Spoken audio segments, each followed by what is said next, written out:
ನಮಸ್ಕಾರ. ನಾನು ಕಲ್ಪನಾ ಜೋಶಿ ಅಂತ ಹೇಳಿ ಬೆಳಗಾವಿ ಜಿಲ್ಲೆಯ ಮಹಿಳಾ ಕಾಂಗ್ರೆಸ್ಸಿನ ಜಿಲ್ಲಾಧ್ಯಕ್ಷೆ. ಇದೇನು ಮಂಜುಳಾ ರಾಮಗಾನಟ್ಟಿ ಅಂತ ಹೇಳಿ ಬಸವರಾಜ್ ಅಂಬಿ ಅವರ ಕಿಡ್ನಾಪ್ ಕೇಸ್ನಲ್ಲಿ ಶ್ರೀಮತಿ ಮಂಜುಳಾ ರಾಮಗಾನಟ್ಟಿಯನ್ನು ಮಹಿಳೆಯ ಒಂದು ಸುದ್ದಿಯನ್ನು ಹಾರಾಡ್ತಾ ಇದೆ. ಅದರಲ್ಲಿ ನಾನು ಸ್ಪಷ್ಟೀಕರಣ ಕೊಡಲು ಇಷ್ಟಪಡ್ತೀನಿ. ದಯಮಾಡಿ ತಾವು ಒಂದು ಮೀಡಿಯಾದವರು ಯಾವುದೇ ನಾನು ಯಾಕಂತಂದ್ರೆ 2023ರಲ್ಲಿ ನಾನು ಬೆಳಗಾವಿ ಜಿಲ್ಲೆಯ ಜಿಲ್ಲಾಧ್ಯಕ್ಷೆಯಾಗಿ ನಾನು ಪದಾರ್ಪಣೆ ಮಾಡಿದ್ದೀನಿ.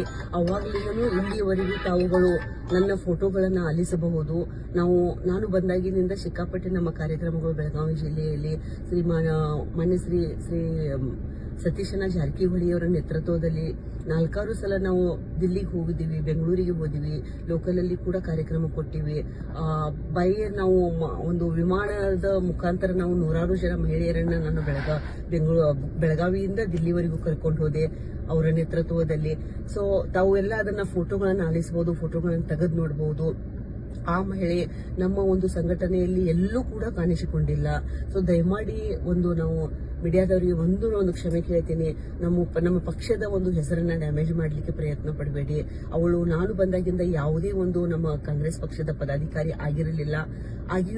ಅವಳ ಹತ್ರ ಯಾವುದೇ ಪದಾಧಿಕಾರಿಯ ಒಂದು ನನ್ನ ಹಸ್ತಾಕ್ಷರದ ಒಂದು ಆರ್ಡರ್ ಕಾಪಿ ಕೂಡ ಇಲ್ಲ. ದಯಮಾಡಿ ಆ ವರ್ಡ್ ಅನ್ನ ದಯಮಾಡಿ ತೆಗಿಬೇಕಂತೇಳಿ ನಾನು ನಿಮ್ಮಲ್ಲಿ ಕ್ಷಮೆಯ ಮುಖಾಂತರ ಒಂದು ವಿನಂತಿ ಮಾಡ್ಕೋತಾ ಇದ್ದೀನಿ. ನಮಸ್ಕಾರ.